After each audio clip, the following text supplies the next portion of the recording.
question mosusu et ça va bien. Merci beaucoup de m'avoir donné la permission et ça lit bien. Voilà, merci de communiqué officiel là. Voilà. Excusez. Communiqué contient et zalwa bouteille. Mais to somba contenu zalwa là secret o ezana kati wana potomela. Ça veut dire mulangi eza bien yango de film.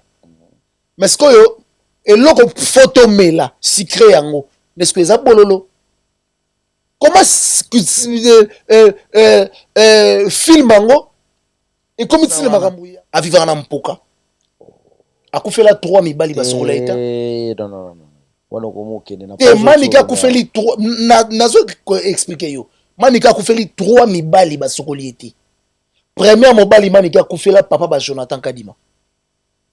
Deuxième mobali maniki akufeli babi ndonga chokoro pe à son âme papa na idée il y a ça la film c'est une très bonne idée parce que papa il va pas ça la film faire rigole peu déjà ça la film il y a ça troisième artiste son nana mémoire bien ça la film c'est une très bonne idée papa il va ça la vie est belle faire rigole pas ça la déjà film comme titre là j'ai oublié les titres mais son na zion on a émission on a rappelé yo et puis il y a au ça là c'est la mingi au ça na yo émission parce que obimisa pena nchiko otanga donc ça veut dire ngai etonanga pourquoi mutu soki akomi kaka ko s'attacher côté ya Fally akomi samba moko fi rival ngai comme ça c'est automatique aussi tala mutu lokwa otangi wana rosar ngoma wana ba rosar ngoma baza on ne sait pas encore et goza la pe surprise pour yaka ko soutenir les somwana pour kofu pena azaka na souci ya soutenir bando bazaka poli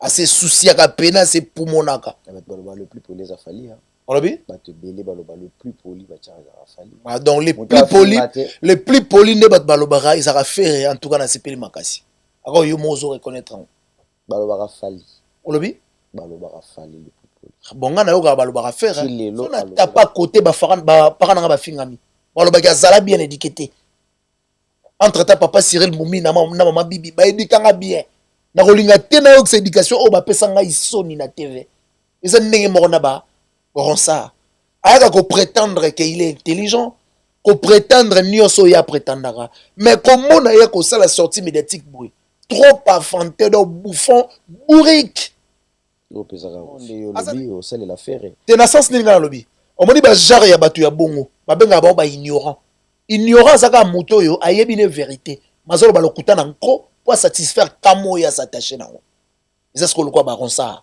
veut dire ça ignorant azo ba makambo yo yé moko ça conscient que na okosa mais tellement ça na posa ça la bénéficiaire na place balobelaka moto azo respecter place outa balobelaka moto azo respecter parents na musicalement parlant so moni mwana oyo bato bakumisaka ye bakoma ko s'attaquer na papa oya lo barayaye c'est que en tout cas na ebité quoi to lo banini personnellement soyez monté à loba pourquoi garder respect à la fille la personne on peut garder respect à la personne mais bato baza pembe na bazaka de manière officielle bazaka de manière moko boetam zo bango ka so bendenité mais ça la lettre non à ça la lettre benga ba anti valeur oui c'est bien bon bazala banti vous finir kaka na kati ya l'information pour que tout ça bateau mais on a comme résultat très bien et na ba réponse na bino bo pesa ya ngone de soutenir communication ba bi ba koti na kati ya l'histoire la musique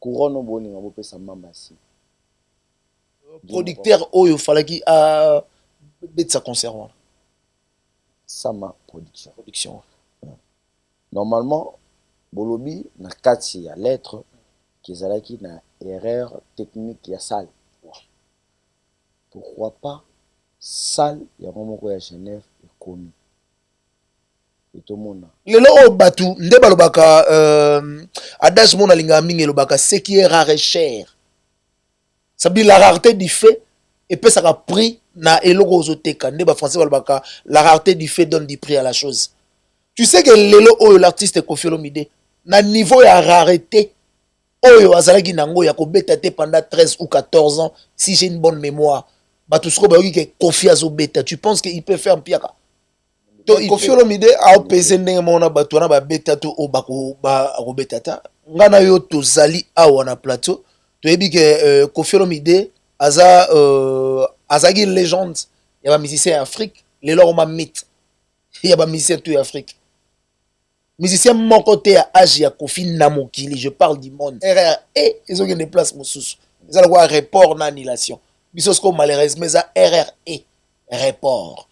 Ça veut dire que le concert est reporté. Je pense qu'il y a une lettre qui est circulée sur Internet et puis dans la page officielle de l'artiste Koffi Olomide. Et surtout, c'est grâce à Koffi. Si on a le bagangote, mais ça l'a été négatif. Si on a Simba raté, mais le raté. Encore Simba, on va tout bêta tout. Ça veut dire plaisir est à ma casse. Il y a comme on a fait rigola. Lelo. Malgré ba pot de banane ou ba tsaki lelo o fait rigola a su vraiment date en tout cas plaisir à ma cassi on a obenga ba Koffi Fil ah ouais vous coiffez sans attraper de microbes c'est possible l'art de bien soigner votre look votre chevelure grâce aux spécialistes. Et ça se passe au salon de coiffure sans microbes. Venez soigner votre look. Au niveau de la chevelure, au numéro 70 du boulevard Anatole France, à Saint-Denis, métroporte de Paris.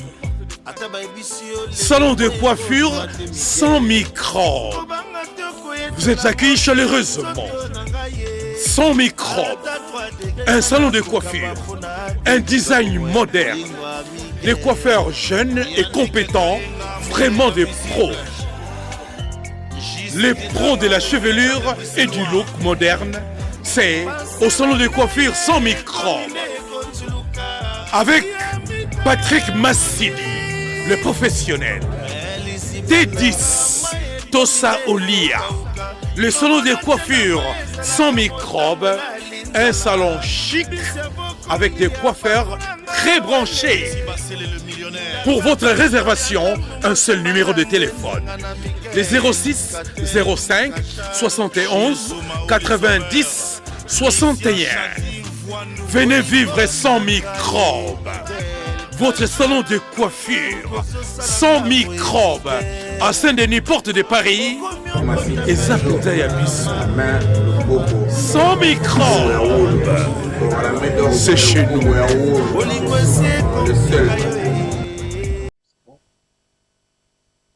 Voilà, mesdames et messieurs, bonsoir. Bonsoir chez vous. Bonsoir à toutes les personnes de Balandrabiso de partout. Heureux de vous savoir, très nombreux de vos postes de télévision, en train de suivre le vôtre Patrick Massidi, ainsi que l'émission Le Goût du Beau, comme vous le savez tous. Le Goût du Beau, tout le bel bon art. L'art de bien parler, ça la rapidement. Nous sommes à Bissoto Megagolobi Saba, eux, bazala intelligent. Et aujourd'hui, nous avons un réel plaisir de partager un bon moment. Dans mon corps, mon colonel, le commissaire général, Matissé Grade, dans le quartier latin, mon coco Olomide, qui a servi vraiment valablement. Et puis, Aya, proche parce que nous tournons les alocos là-bas, sur toutes les valeurs absolues. Dans le quartier latin, à Zabongo, à droite, tout mes cadeaux décortiqués et tout le bas. Oh, nous sommes le bas, mais les bas. Dans il y a quartier latin et puis dans le concert de Genève, il s'appelle comme ça, mon général de longue jambe à qui je dis bonjour. Bonjour Patrick Massidi. Bonjour aussi na Balandi tout, téléspectateurs tout, il y a les goûts du beau et surtout na sans microbes, la chaîne habituelle au Batal Arabi sur l'habitude. Okay. Et puis je peux vous donner l'occasion pour dire bon dimanche à l'artiste Koffi Olomide Bosamboka, il y a Mamassi Olomide, la deuxième première dame. Okay. Je pense que Baota Labiso, n'a pas et pourquoi pas couper ça bon dimanche, n'a pas bonne fête. Déjà, il y a Bonana, il y a Noël, pardon, il y a Sandra Kazadi, Mamari Fana Londres, il y a papa Roger Bamba, pourquoi pas n'appeler Sambote na ya Tuturo ba moi na maman.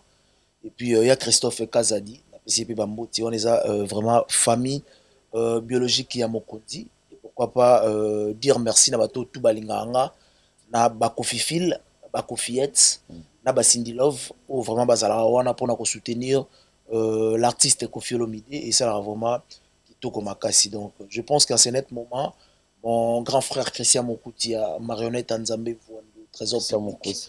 Ya mama Judith Naba, Azolandanga, ya mama Judith Naba depuis Kinshasa.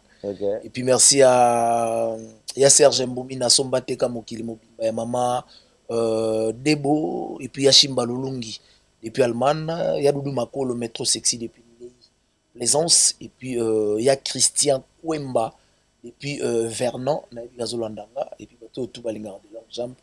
Moi aussi je vous aime. Voilà, on a bien sûr balinga de longue jambe pour me un peu de décortiquer au liboso.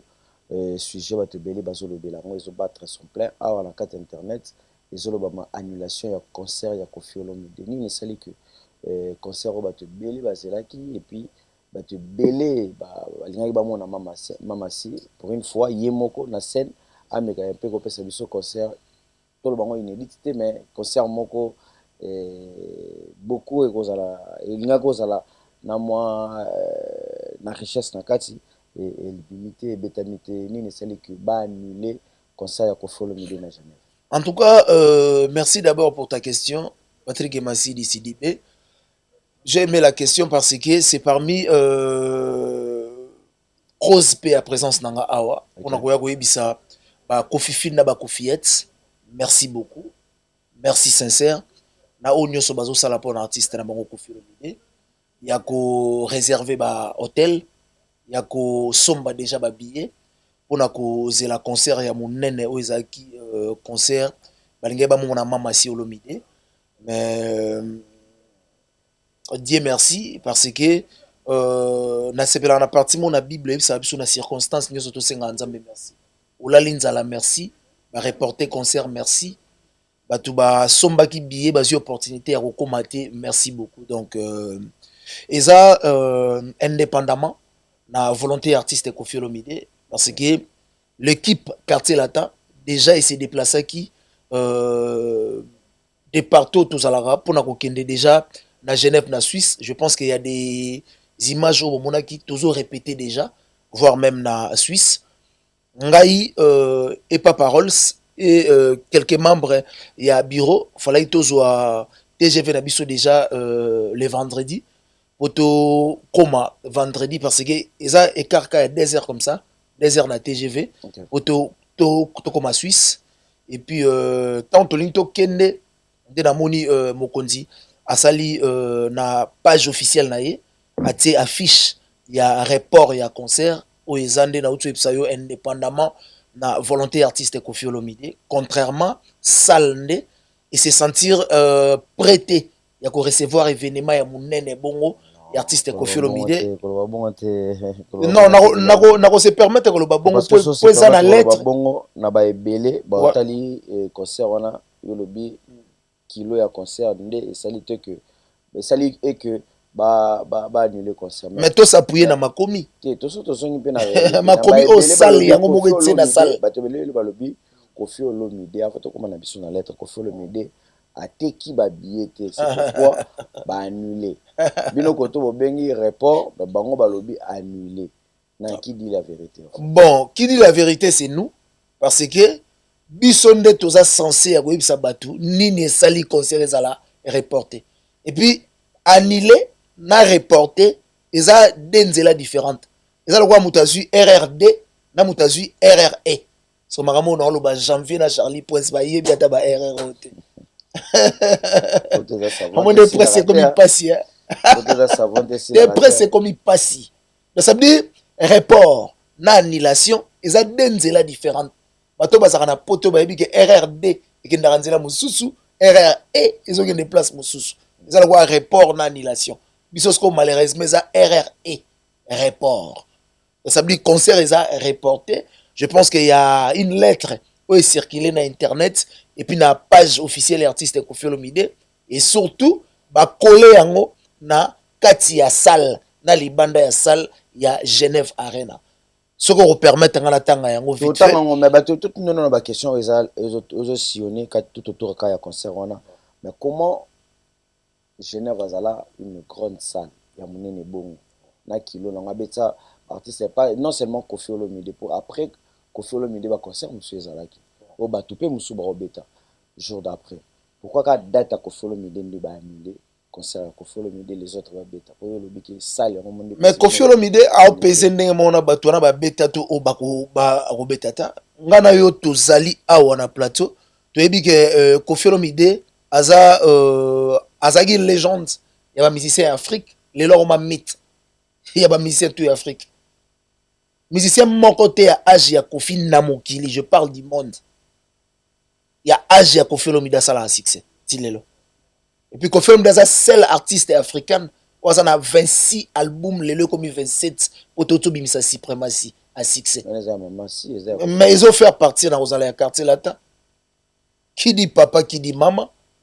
Quartier latin, ils ont fait partir. Il y a Rosala, il y a maman si. Ndenge mukolo nango, c'est l'artiste. Koffi Olomide 1 + 1 = 1 à Bolingo. Ils ont comme à na musala parce que bah aucune des bandes différentes. Il y a une voix féminine, il y a une voix masculine. Na sens wana. Ça veut dire Lelo Oyo, l'artiste Koffi Olomide ngana oto yebi, azana presque 700 chansons. Oyo artiste morote Afrique tam so rosana. Lelo. Ça veut dire concert ya Koffi ndenge ba ko recevoir ango. Je ne pense pas que ba recevoir ango ndenge moko na ba artiste mususu. C'est pour cela na ebisio to s'appuyer dans lettre ndé pesa biso plus de précision, to éclaircissement, to ba question mususu. Et ça va bien. Merci beaucoup de m'avoir donner la permission et ça lit bien. Voilà, merci. Communiqué officiel. Voilà. Excusez. Communiqué officiel. La production Sama Suisse vous informe du report du concert de Koffi Olomide et les quartiers latins international prévu ce 13 décembre 2025 à la Genève Arena. Nous tenons à insister sur le fait qu'il s'agit bel et bien d'un report et non d'une annulation. Vous avez la lettre, hein? Ici, c'est un report et non annulation. Pour continuer, les circonstances du report sont indépendantes des Koffi et les quartiers latins qui quittent la Suisse ces jours. Donc, report et production est indépendamment na artiste Koffi Olomide. Quand on dit indépendamment d'artiste Koffi Olomide, c'est qu'ils ont dépendre de la salle. Tout ça, c'est maïle. Quitte la Suisse ces jours. Ça veut dire, artiste Azaki na Suisse, na orchestre naïe, mais bazo quitté déjà. Et puis, déjà, bah quitté.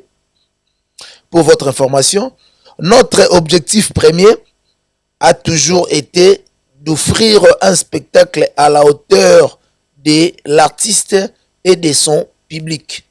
Cependant, des problèmes techniques majeurs nous empêchent de garantir les conditions nécessaires à la tenue du concert. Donc, bango moko ba na problème technique majeur parce que technique est dépend de la bisoté. Technique est ça sale. Bango ne ba na problème technique majeur pour permettre de ba accueillir événement ya monene et artiste Koffi Olomide. Tokiti tenue du concert dans un souci de qualité et de respect de l'artiste et son public. Nous sommes donc dans l'obligation de reporter l'événement. Les billets déjà achetés restant entièrement valables pour la nouvelle date. Ça dit bateau déjà basomba ki ba billet na bango. Ba billet na bango est commis invalidité. Et ça toujours validé. Si date ya sikezo bima incessamment à la page officielle y artiste Koffi Olomide. Celle-ci sera communiquée très prochainement. Le temps de finaliser les derniers éléments avec l'Arena. Nous remercions chaleureusement les fans pour leur compréhension et leur patience et nous vous donnons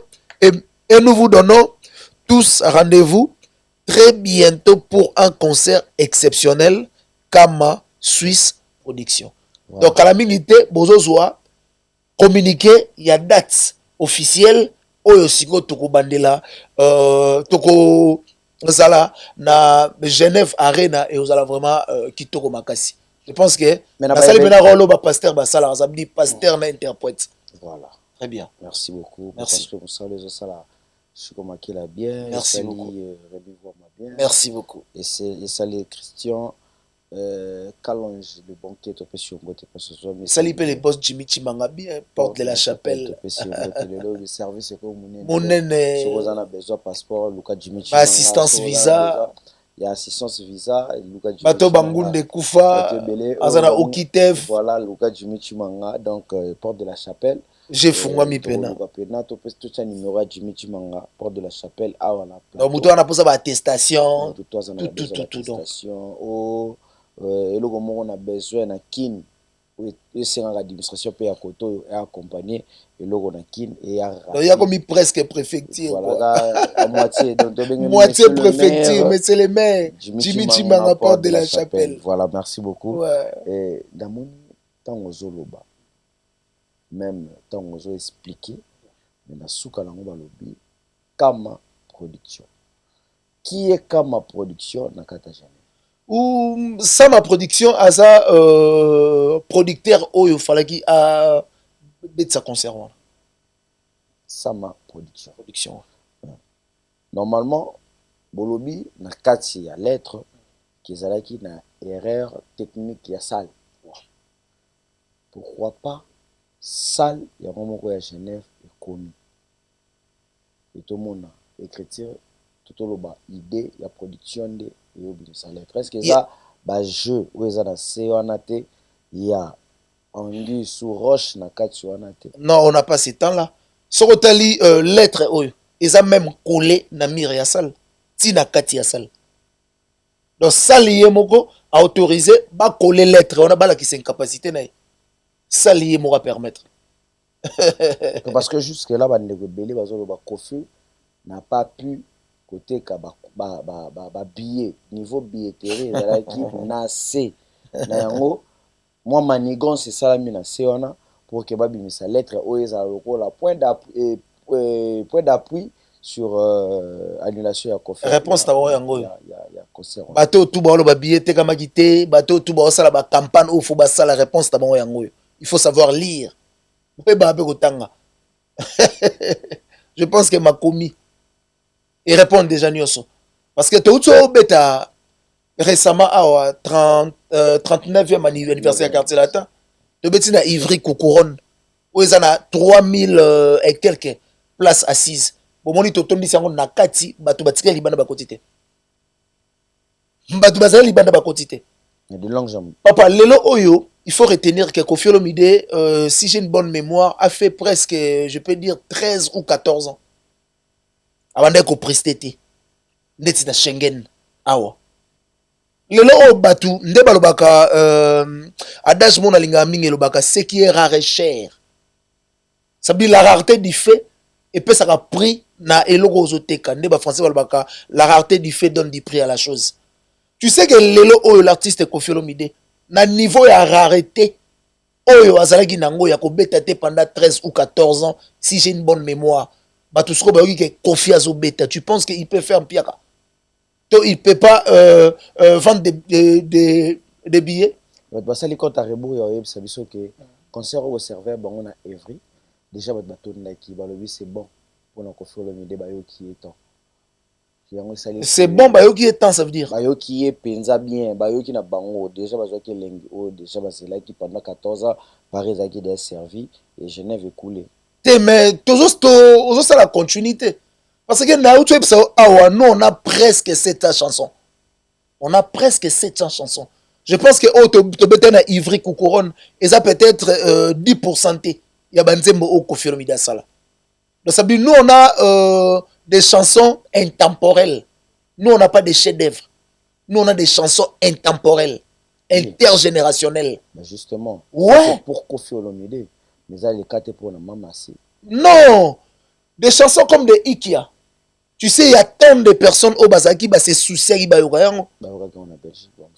Bon, bamsu ba yokayango na Belgique na ING. Mais ba yokayango tamsu na 2%.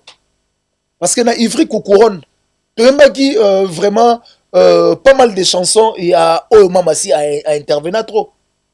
Ayembagi vraiment ba chanson te au maire à intervenir trop et puis ce que tu as dit ING Arena tina Ivry Couronne mère abimisi penate ou fallait abimisa.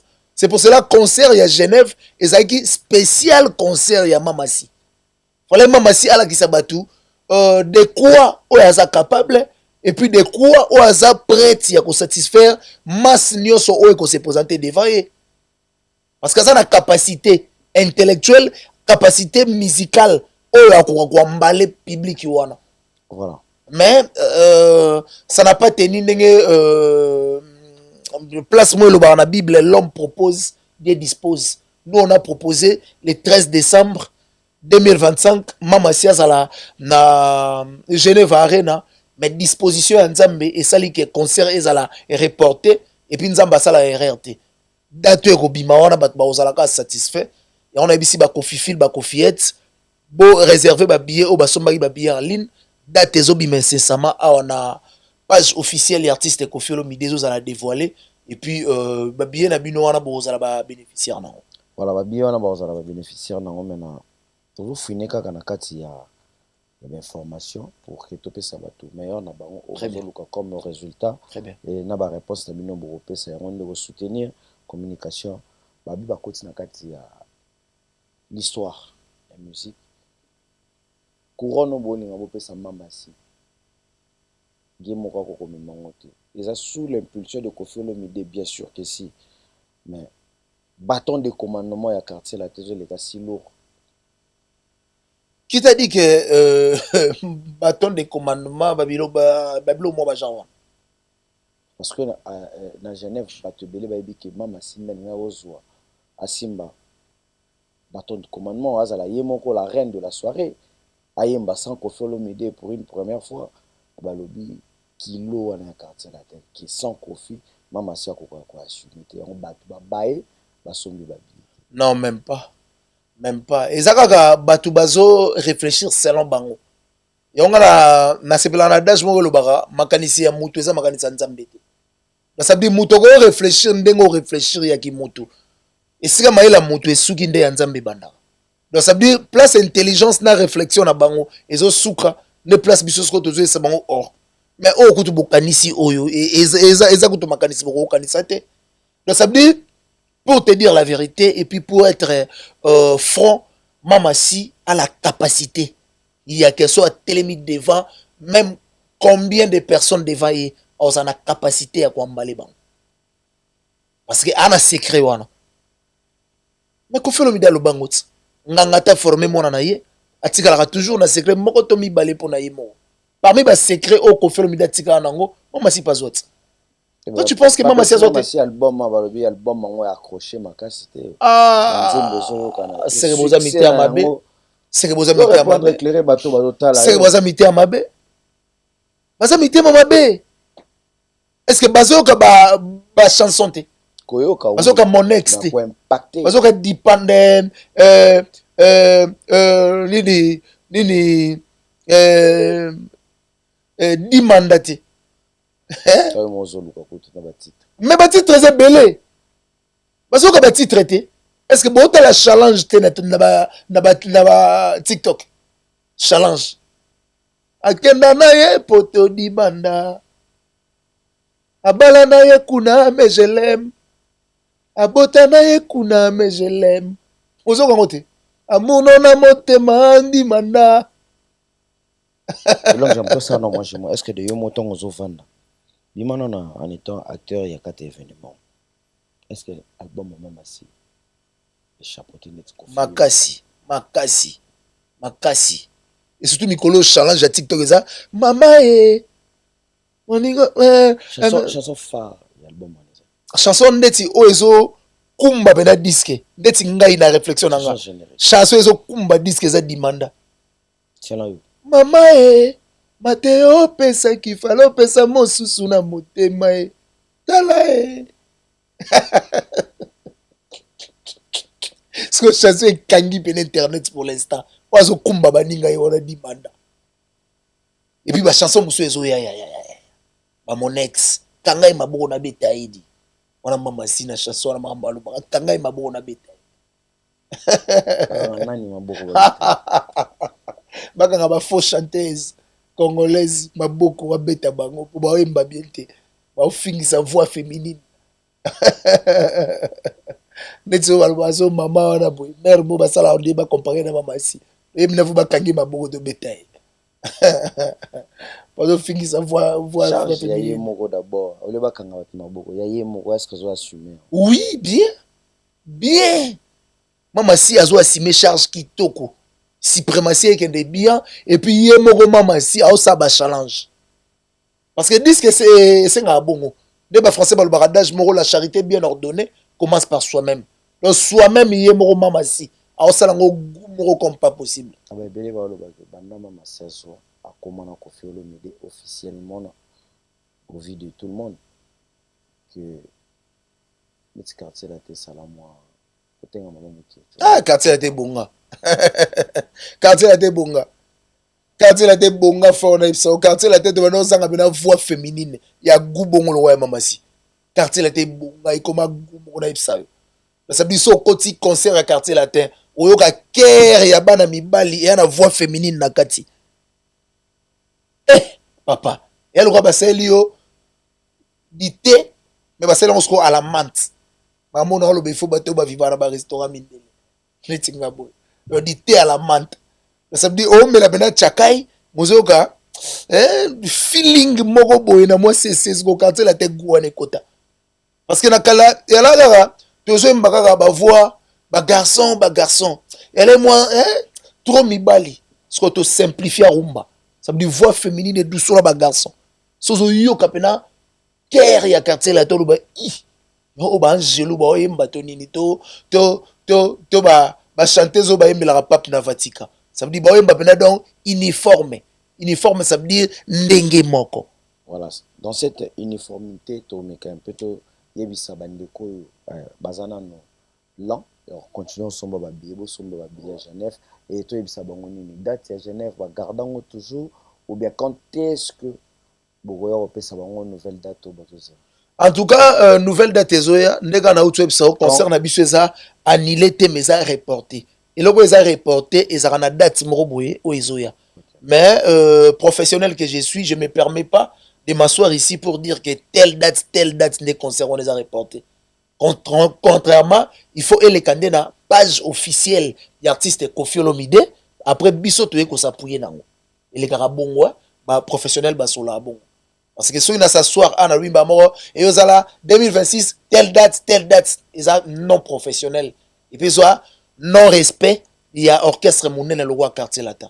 Donc je me permets pas, je mettais dans là page officielle artiste Koffi Olomide à travers vidéo ya mama si to ya Koffi Olomide yemoko ba yebisa biso date nini au concert eza reporté et puis biso to koya to s'appuyer na date wana to bandi ko promouvoir yango to ko sala promotion c'est ça. Voilà, merci beaucoup de longue jambe, merci vraiment pour la précision surtout tunya ba question boyeboy ba que les alaki bongo pour que après ça une précision o ba te belé o ba que concert ya Koffi Olomide eza annulé non eza reporté. Donc, date, on va communiquer. Je crois bien, pas parole, ça roule les cas. Bien, très bien, pas parole, ça roule les cas. Je crois. Bien, Naï, bien, l'Androlomide. Bien, Botal, on n'est pas Bobet Timbo, on a légende. Donc, c'est un peu ça. Et ça là, une chose de bien. Voilà, tu mets un peu toi à jamber mon mouquet. Le sujet, Nabiso. Le 4, ah ouais, tu m'as fait rigoler. Déjà, billetterie, Fongami. Dans Baibélé, Batouni, Bercy, les références, Koffi Olomide. Bercy, les Alakamoto, à Pessango, goût. Après ça, on sens, on a livre à Bercy, où il y a des verjas, et vous excusez biso, Bercy, ça a Koffi Olomide. Voilà. Donc, on a un niveau congolais, un niveau surtout en Afrique aussi. Ils ont dit bon, Koffi Olomide. Est-ce qu'il y a un concert, il y a Koffi Olomide, moi, on a fait rigoler. Est-ce que Koffi Olomide a aussi présence en tout cas, c'est une très bonne question. Et puis, j'ai aimé la reconnaissance.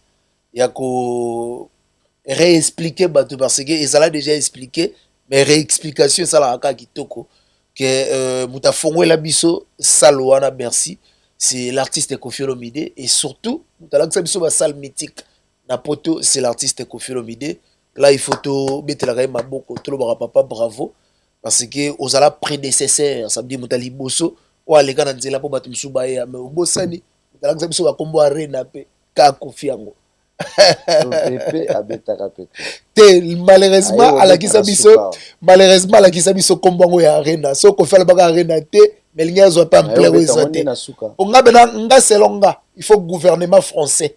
Lelo, ba comprendre que Kofi Olomide a foulé la banque arena. Faut pas s'arraper un mois redevable naïe. Ça veut dire chaque fin du mois, allez kaka. À se rappeler moins long qu'on a gouvernement français dans le département culture. Et ça la forme qui toko parce que la culturel oyo, à la Kisabiso arena. Et puis gouvernement congolais, il faut lelo, faut pas comprendre que Kofi Olomide, il faut pas accélérer sous-titre les ambassadeur. Pour le ba tonga arena na Congo, c'est grâce à Kofi. Soka le baga ngote, mais basala tendeka to baga soke simba kate mais balobela kate. Encore simba yango batutu ba mo beta tour. Donc ça veut dire plaisir eza makasi ya komona Ferregola lelo malgré ba pot de banane ou ba tsaki lelo o Ferregola a su vraiment date. En tout cas plaisir ya makasi on a obenga ba kofifil ba kofiette to somba ba billet. To somba ba billet pour soutenir mwana ya Kofi Olomide Ligue des Champions Ferregola. Faut te soutenir Bateringue.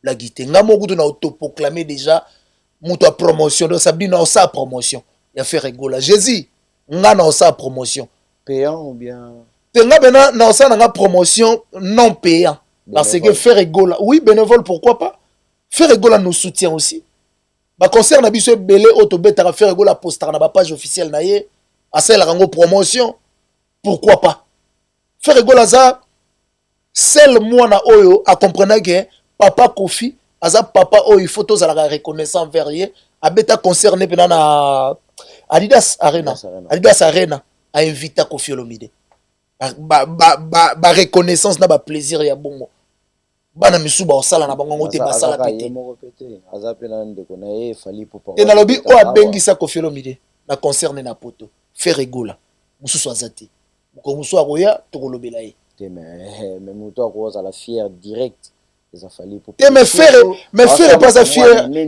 pas à fier direct te wenge te jou ba rotanga bato baleka na osatire ya quartier latin je ne pense pas que ba oboyo otanga faire so bataki bato baleka na quartier latin ba otanga pe faire pour faire pe ana œuvre na quartier latin ba otanga ye bazo faire partir na kozala mwana pe ya Kofi Olomide vous comprenez donc date on a les 4 ngana autoproclamé déjà muta la promotion de manière à ta bénévole na osala yango pour na soutenir Ferregola ou à soutenir pe biso ba Kofi Fida ba Kofiette et surtout père na biso Kofi Olomide à respecter ka épée ndenge ba français ba le baga une flèche aller pose au sens nango ya mot réciprocité il faut retourner ça là donc quand biso na to sala pampa ça veut dire ba gaulois au somba billet mobondo en téléchargement comme pas possible et puis des kofifil des kofiettes to somba ba billet pour un jour andula na ozala na ratete so bosenga et puis moi aide de mon côté warrior bango azebeli bazobeta des premier soldat out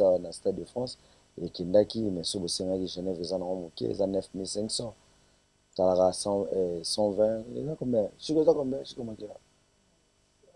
160 000 places so bosenga na bino aide à 9500 inga bakate la bino parti bato moi communiquer moi plan en tout cas les 4 batuba ya ebele Ferregola Bataringue a obeta wana mais ce qui Kofi Olomide ya père na ye les mythes on ne sait pas encore et go za la pe surprise pour ya ko soutenir les sous mwana pour Kofi pena azaka na souci ya soutenir bano bazaka poli a se souci ya pena c'est pour monaka le plus poli les a fallu on l'a vu bato belé baloba le plus poli ba tcha za fallu donc les plus polis ne bat balobara ils a faire en tout cas na sepeli makasi alors yo mozo reconnaître balobara fallu on l'a vu balobara fallu le plus poli bon ngana yo ka balobara faire qui lelo alobela Kofi mabe te ngana yo ka balobara faire est-ce que lelo fallait être problème na Kofi non on s'en a problème na Kofi comment et général peut-être que le boza peu fier ya moi on sera fier ya Kofi ya fallu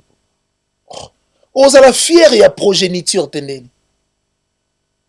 parce qu'il fallait sa progéniture musicalement parlant ya Kofi Olomide asa fruit entraille musicalement ya Kofi ça veut dire Kofi nda beauté na libumu na musicalement parlant parce que ta la on sa fierté la grandeur eza pourquoi boyo lobela ngote bino quartier la terre pour za fier na ba lobela ka muto azo respecter place auta ba lobela ka muto azo respecter parent na musicalement parlant so moni mwana oyo bato bakumisaka ye bakoma ko s'attaquer na papa oyo alobaka ya ye c'est que en tout cas na ebité quoi toloba nini Personnellement, soyez monté à l'Oba.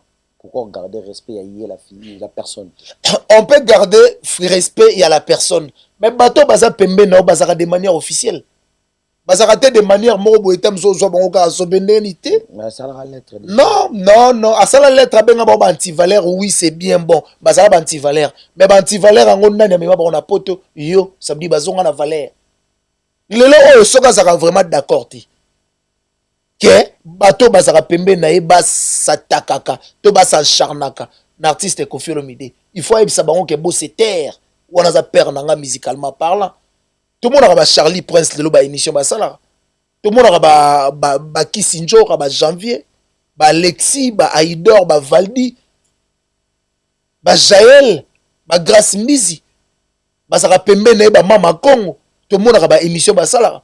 Ce qui vraiment réellement ici kazalaka d'accord ti ke bato bayaka kosatakaka na papa na ye to ko insultaka madame ya patron na ye, il faut yebisa bango non, il faut bosser taire parce que wana za père nanga musicalement parlant, mais aussi longtemps yebisa bango te botika c'est kazaka na ye partant et puis voilà biso sko to soutenir ka faire rigola o yebisa ba golo ke wana père nangai na concert na il faut bokenda mo bondo. Mais là, tu vas venir en ngoma aleki na Charlie. Voilà. Na Charlie Prince. Voilà. D'abord, na bino bata quartier là ta. Besoin d'un message en comment. Tu dois comprendre mes genre émission en comment. Et surtout yo, muto sala ka communication et puis oza moi oza penza fort na kata. En tout cas, Massidi, pour te dire la vérité, au rejoindre ngaka na mambo na ucholoba. Puis na sepela mingi ko sa na yo émission parce que obimisa pena chiko tanga. Donc ça veut dire ngai etonanga pourquoi mutu soki akomi kaka ko s'attacher côté ya Fally akomisa mbamo Koffi rival. Ngai comme ça c'est automatique aussi. Tala mutu lokwa otangi wana rosar wana. Rosar ngoma wana. Ba rosar ngoma baza batu moko boye auta pena ndako ya ba para na ye na ketcha mabe jina mabe chemise mabe te na ndenga mabete na ndenga mabete parce que bato belé baya pena ndule monde ya ndule bizarre. Ça veut dire artiste a commis obligé ya ko kabela ka bilamba soki mbeti ayebisi artiste ga okende TV. Bato lokwa ba rosar baya TV lo bisoté. Question na yebisi artiste ko film de na ok TV albanaka ke bon aller pour yebike na ko s'habiller bien na ko représenter bien. Parce que ba rosar pena baya ba parler na bango asaka na ketch ya bien te jean ya bien te alata veste na quartier latin asimba peut-être dollar de manière accélérée d'habitude na quartier latin aswa relation ya bien pour la première fois na vie na ye na quartier latin mais mon ebena ya s'asseoir azu veste na bien talati ya dongi abandi ne ko s'acharner na Koffi Olomide abandi ne ko insulter a comme ko manquer même respect l'artiste Koffi Olomide. Des fois, ça dérange, mon frère. Ça dérange des fois. Au moins, que Mouto, en termes de capacité, en termes de retenir kaka du début à la fin, mensonge na mensonge. Ça veut dire que falsifier makambo, kaka poise à la bénéficiaire. Côté Oyakei, Bajara Batra benga bon ba ignorant. Mais il y a le dos, ça l'émission. Et ça la promotion a fallu bénévolement de lobby au sein de l'affaire. T'es na sens ninga lobby. On dit ba jare ya batu ya bongo. Ba benga ba ignorant. Ignorant ça ka moto yo ayebi ne vérité. Mazolo ba lokuta na nko pour satisfaire kamo ya s'attacher na. C'est ce que le quoi ba ça. Ça veut dire ça ignorant. Asa ba makambo yo yemo ça conscient que na okosa. Mais tellement ça na posa ça la bénéficiaire na place oiseau kende. Et puis déontologie à place oiseau kende. On dirait tikala bongo. Que ceux qui ont l'ignorance à la bénéficiaire, il faut insulter Koffi pour nous. Donc insulter Koffi pour nous faire plaisir, et puis on a la bénéficiaire, c'est ça qui fait très mal. Ça fait très mal au cœur, Massidi, au Fandi Boye, au Mona, un grand artiste africain, le roi Koffi Olomide, Batubaya Rabena ko s'acharner na ye. Yango lelo, avec tout le respect. Là, c'est nga, ba autorité na biso ya Congo, le président Félix Antoine Tshisekedi, la première dame de la République, Maman Denise Nyakero, na ministre na biso ya culture. Tant que vous vandaka, botala, mutu oyo, gouvernement congolais, le président de la République, appelle ça titre et ambassadeur ya culture. Parce que, n'expliquons des fois, un ambassadeur a équivalent à un chef de l'État. A petit chef de l'État na mboka obati. Yango yoka mama si babengaki la deuxième première dame de la République. Si vous avez problème na France, nous allons kawa, au qui mamba une ambassade. Vous avez représenté l'ambassade, à le chef de l'État pour yango za pays. Si vous avez un pena, avant la TV, abandé qu'on insulter ambassadeur et culture. Ça dérange des fois. Ça dérange. Et puis vous avez bongo, à autant que vous na Congo. Bah qu'on interpeller était, bah autour na aux ana premier ambassadeur té, on obi boye pourquoi té, le ça veut dire liberté d'expression. Quelque part, yango na pe bongo mo pesa. Masidi, ceux qui na ebisio la kisa émission on a insulta. Insulter et dire la vérité, ils ont des choses différentes. Aucun jour au monde na s'asseoir na plateau na yo pour dire des insanités. Na osala ngote, j'ai pas ce temps là.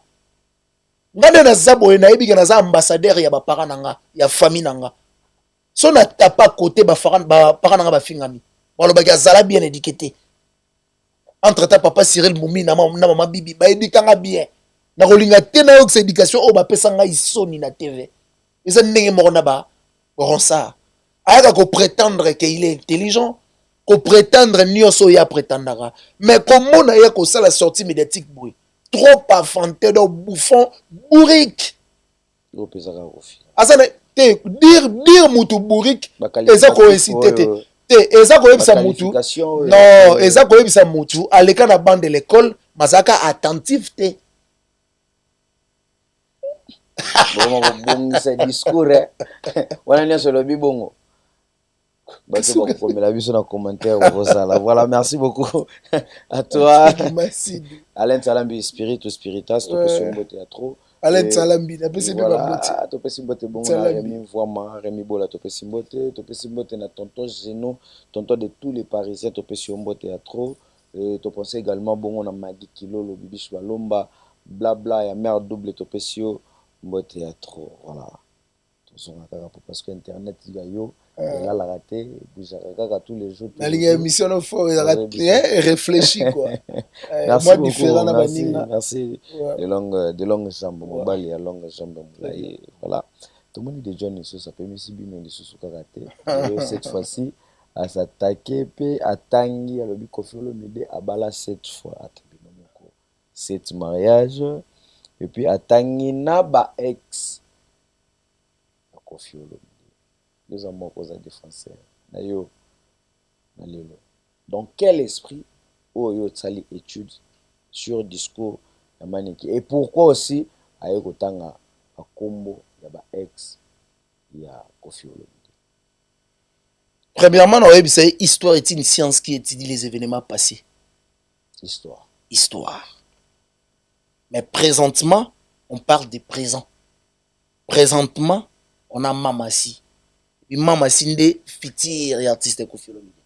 On a Mamassi présentement. Et puis, tout le monde va maniquer. Tant que vous avez s'attaquer à Mamassi, vous avez la jalousie. Comment ça? Jalousie comme pas possible. C'est comme si vous avez maniqué, tout cela vraiment réalité. Et puis, maniquer n'est zawana à vivre en Mpoka. A fait la 3 mibali ba sur l'état. Non. Te manika kufeli 3 nazo expliquer yo. Manika kufeli 3 mibali ba sokoliete. Premier mobali manika kufela papa ba Jonathan Kadima. Deuxième mobali manika kufeli Babia Ndonga Chokoro père son âme, papa na prince Babia na Anna. Troisième mobali manika auto kufela zalaki na poto, papa ba Tom oya policier papi. Akufa na bumbo. 4 mobali yoza. Sikoyo mwasi o akufeli mibali misatu. Na mibali tout misatu wana ba sokola ye te. Azo vivre na Mpoka. Est-ce que toi tu penses que moi je peux me permettre de venir s'asseoir ici pour na kosolo la magambo ya mwasi azana botutu na nzoto? Non. Respectez mama baninga. Azo vivre na botutu. Respectez mama. Na nzoto. Moi na mwasi to respecter. Siko moi na mwasi, azo respecter moi na mwasi te. Alenga moi na mobali na respecter. et puis moi zango azabo tutu na nzoto o papa ya ba tom wa utokufa ya suka awa etomba ye ala na poto yo ninga tambola wana so bopesa na nembote ozoka botutu azala botutu basokola ete dei ya père ba Jonathan ya zaka na Kinshasa père akufela na Angola dei ya babia babeba na famille ya babia basokola ka ite dei ya papa ba tom etombe ya zali na poto mutakufela na Kinshasa do yeza na 3 yombo ya bampoka na nzoto 3 mibali basokola oti parce que moi si mo bakufela 3 mibali ayaka va na TV akomi donneur de leçons et puis batu ba croiser pe maboko ba ota moi c'est bongo c'est la honte quand même ya kobeta histoire oya viva yebi abeti solo oya yebi peu importe oya yebi soi-disant mais ayeba que l'histoire est une science qui étudie les événements passés mutu tu aza na passé na ye masidi nga pe na ba passé na nga yo poza na passé na yo ndenge ya Willy Musheni pasa na ba passé ndenge ya Laurent Sokoko aza na ba passé ndenge ya Douglas Situ aza na ba passé maître Toussaint Situ Konde aza pe na ba passé mutu tu aza na ba passé na ye ata Berado Prince des Amunda aza na passé parce que soko ye ko beta ndeti Berado monsieur le maire à dérive Berado Prince des Amunda El Chapo pongana eto vraiment similaire azaka pe na passé na yi parce que soko ye ko beta lisolo neti ya passé ya moto ça fait quoi yondo zolinga o actualiser yango alors que eza na sens te parce que c'est déjà passé ce qui est passé et serva biso na présent pour te penser futur parce que yondo zonga na passé pour faire quoi nous on a déjà les présents qui s'appelle la deuxième première dame Mamasi Olomide. J'ai dit Mamasi Olomide. Parce que moi si après qu'on balaye, et pas mon bali na ye, apporte à combat mon bali. Ça veut dire ça Mamasi Olomide. Depuis 2006, 2008. Et yo parce que jalousie na bango place ba vandi bogo lapa. Comme on est à Mamasi Olomide. Mamasi Olomide marié depuis 2008-2006. Azalaka Mamasi Olomide. 2008-2006. Mamasi Olomide. Voilà. Merci d'abord tu vas à la biso, tu connais biso presque tout chité. Ah ouais. Parce que ils sont qui tout faut ici l'avant. T'es honneur et zaga honneur, tu peux c'est qui tout ici l'avant. Double Stade de France, qui est la biso, double Stade de France. Après, cette fois-ci, l'artiste Fally Ipupa, honneur et quartier latin, a continué le cinéma. Sur la musique, il y a quand même le cinéma te soutenir parce qu'on est hors du commun. Tu as été à moi parce que l'artiste Lelo a commis cinéaste, a commis acteur. Comment tu as trouvé l'idée dans ça d'abord, film, et puis comment trouver film? En tout cas, personnellement, j'ai aimé l'idée. Il y a comme ça la film. Okay. Mais où est-ce na kati ya film? Il y a déci. Très déci. Et ça bien. Merci parce que l'idée. Vous êtes honnête. Idée. Il y a ça la film. Oui. C'est une très bonne idée. Parce que papa ne va pas ça la film. Frère Ego peut déjà ça la film. Il y a un troisième artiste son a mémoire bien ça la film. C'est une très bonne idée. Papa va ça la vie est belle. Frère Ego pas ça la déjà film. Comme le titre là. J'ai oublié les titres. Mais son on a émission on a rappelé et puis il y a aussi la film. Dans le troisième artiste son a mémoire bien il y a aussi la film. L'idée ils a bien mais contenu na kata contenu ni no capter à ma bé ni no moni reproche les années parce que l'œuvre il y a jamais parfaite hein. Et ça le là tant to sombaka peut-être sucré. OK. To sombaka contient et ça le bouteille. Mais to sombaka contenu ça le là sucré o eza na kati wana potomela. Ça veut dire mulangi eza bien il y a un des films. Mais ce que yo eloko photomela sucré yango est-ce que eza bololo? Comment film yango et comme tu le makambo ya kolakisaka bana ndenge papa na mama basala makambo na chambre. Mais ça film ça scénario ça vie quotidienne c'était après interpréter vie quotidienne mais vie quotidienne, est-ce qu'il y a pas autre chose à interpréter? Faut la saga bana batu na bana na yo mo bana pe bakana chombo ke papa na mama ta bakanga na chambre basala ndebo acteur longole na place à Fali donc ya ba baki XX ça film XT on est en XO on est à 20 ans X c'est à 20 ans carrière ah XX c'est à 20 ans carrière parce que si XX on dirait ça similaire na film yo mo teke makambo ezole kana kati ya film ezape ka lokwa XX na minute osoki okena ba site ba XX parti on appelle ba intégrant na choqué na choqué zana tala on a chombo nanga zela te zana tala on a chombo te oza bena professionnel papa na tala on a chombo nanga pona l'artiste Zawana vraiment ma partie eza ebele excusez eza pena ebele o ba ebele ba sepeli na rôle ba sepeli na histoire ba sepeli na comment dirais-je niveau ya filmage et puis idée déjà yango moni cameraman zola biso ozolinga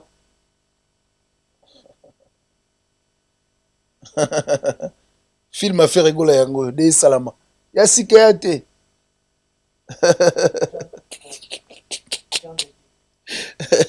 oza Jean dédié ya faire rigola oza pas na ça qui ok faire rigola déjà salango ya sika te mais ce que ko troubler ordre public les habienté parce que ba genre ba scénario on a troubler ordre public ba nani popo bana mike ba mineur mais à côté grand Rex papa tango zo le kana ba téléphone nao ezo c'est mineur qui ko tala te ba mineur bana ba téléphone na poto na Europe tina Congo mais ça rôle te eza ba tableau mususu et quand ça n'a pas important te kota net yeb sanga tableau net ya genre wana importance nango eza net ni na film tableau bon de yoko mino sama mobwe donc net ga OTT quoi net ga OTT idée nini omozo moi si osala kiso atakutu yo moko pela tiboye ata yo moko mais raison vanda pena quoi nini tu veux quoi nini je pense que écrire les problèmes de madame Nae non dissocier oui mais niveau bokomeli na mwasi wana ça peut te permettre ya okotso ba ida mabe kende to suki na film on peut continuer ça hors caméra. Ça peut se faire. Pourquoi pas? Tout est possible à celui qui croit. So va croire kaka ba comme son tina souka. Et puis je te promets, je te dis aussi la vérité que ba boula kian. Pour Miss artiste ndenge komelaki. Miss artiste ndenge komelaki. En tout cas, je te dis ba comme ça qu'on a souka. Ba comme ça qui boule on a na souka. Artiste a komaki na idée o ya zaki na pena pour ça. Ça veut dire hors caméra. Les caméras devant caméra, tout le monde est un peu sous. Tu as des idées purement congolais. Voilà, merci. Purement nini? Congolais, on est purement congolais. Merci de m'avoir comme presque dans ce cas de longues temps retenir lors du passage dans 400 microbes. En tout cas, lors du passage nanga, on peut retenir que concert est reporté et non annulé. Je pense que Naoutso Tangi Bino lettre n'a expliqué. Et surtout, Nabato déjà ba réserva qui ba bien na bango, bomba ba bien na bino, parce que date ezobima incessamment à la page officielle artiste Koffi Olomide, Poto banda déjà co-promouvoir yango. Et puis ba Koffi Fil, ba Koffiette, merci pour la compréhension na bino. Et puis excuse, merci pour l'amour au bozara nango envers artiste na bino beaucoup misaka qui est Koffi Olomide, merci vraiment. Et puis l'artiste est déjà à retourner qui France, précisément Paris. À ça déjà Awa, je pense qu'il y aura des répétitions. Donc ça là déjà des semaines prochaines et vous allez vraiment Kitoko Makasi. Et puis merci de m'avoir invité. Na plateau na yo, une très belle émission, j'ai aimé. D'habitude déjà na sepela na émission no pour émission mo réfléchi et non irréfléchi. La chaîne Moussuna Lekaka et ça là vraiment Kitoko Makasi. Et puis je pense que bato baotalanga numéro nanga pour plus de détails eza plus 243 90 69 092 17 plus 243 90 69 092 17 on a pour plus de détails. Merci déjà à les boss Cédric Detour azotala biso napesi mutu na yo misa na yo Jenabadia akomolela libanga napesi mbote makasi napesi Nancy Mputu Muluba Mwindu la maman des garçons azotala biso depuis Kinshasa Muluba Mwindu Nancy Mputu voilà Israël Mutombo Muluba Mwindu Nancy Mputu Muluba Noir napesi mbote maman Junior maman Elohim mère appréciée. Et puis, napesi mbote na maître Toussaint Sitou Konde, yaza conseiller spécial, ya ministre Nabiso, ya ministre Nabiso Jacques Chabani, yaza na bosseni ministère, excusez-moi son excellence. Et puis, merci à mon président, Christian Mokoutia, marionnette Yanzambe, Mvouando, certifié par l'État français. Trésor public, Mvouando. Ya mama Judith Naba Clou yenda pera Clou yenda la peine à Marriott en face à Jimmy Weston pembeni à Louis Vuitton 2200 € la journée on exagéré na 300 bon et comme on a pe wana ba chambre likolo koleka yango yali Christian Mukutia mon président ndeko obwaki eboye Mukutia azoya de vacances na bana donc au sepeli. Et puis merci na Gentika Songo bourgeois plan B ya salasko plan B à terrasse to mela masanga sko sali plan B wa terre pour to évacuer masanga donc to mela pe mai sala bien. Et puis na pesi mbote na Kelly Mbenza super boss Kelly Mbenza na Mbinza. Merci na Gucci Lutonadio Mr Nanga. Merci na Saïda Lutonadio Gucci Lutonadio la famille Lutonadio DJ Lutonadio na PC Pembote Saïda Lutonadio Cyprem et puis Esther Lutonadio Mackenzie Lutonadio depuis l'Angola.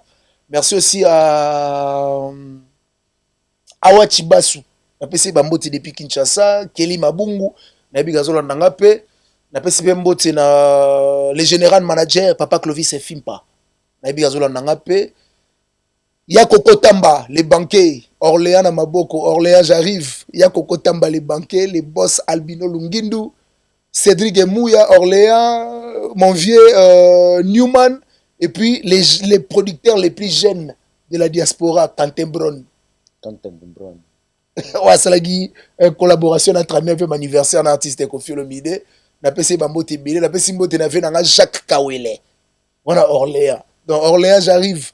Et puis, la Pessimbote, depuis Evray, na Idriss Papouche Braza, Yama Yoyo, les boss Elvis Otto, la Pessimbote Bambote, na Pessimbote, na les vieux Oule, Zoé Boumaï, la Pessimbote, na Rodi Son Altesse, li Conti Protège, et Youle, Zoé Boumaï. C'est quoi le baboué? Venanga, Yowana, Oule, Zoé Boumaï, Kaché, la Pessimbote, Yara, Evray. Na pesi Bambote et puis na pesi mbote na mon pasteur Sébastien Toko, mon pasteur Chichi Chibambe, mon pasteur Papi na Kinshasa, mon grand frère chéri Jimmy Bitumba, il y a zasko homonyme, il y a les boss Jimmy Chimanga porte de la chapelle. Na pesi Bambote belé, na pesi mbote héritier pour Malégra qui simbi. Bébé Chico mannequin Château Rouge depuis prison. Azan kacho mena boka ka ebola mo lege belé. Bébé Chico. Et puis Kalatro tazo bima déjà. Mars à février. Voilà, merci beaucoup Nabandeko Atalibiso, merci à toi Chico Makela, merci à Rémi vraiment, merci Nabandeko Neso Basutena Biso Richard Salambi Maison 115, Alain Salambi Topesio Mbo Théâtre, Rémi Voima, Tito levé Tito Napesio Mbo Théâtre levé, Django Franck Moulou Napesi Bandeko tout basoutenaka émission oyo donc Charlie Samba topesi Mbo Théâtre et topesi Junior Mbaki topesi Mbo Théâtre Jomas topesi Mbo Théâtre topesi famille Miezi na Matonge topesi bango Mbo Théâtre topesi Chantal Miezi topesi Mbo topesi bandeko tout basoutenaka émission oyo Bibiche Balomba topesi Léa topesi Léa Lutele topesi Wambote Ato que cette émission ezala na biso pour garder toujours contact le Binzamba Roya et soit béni. Bye bye.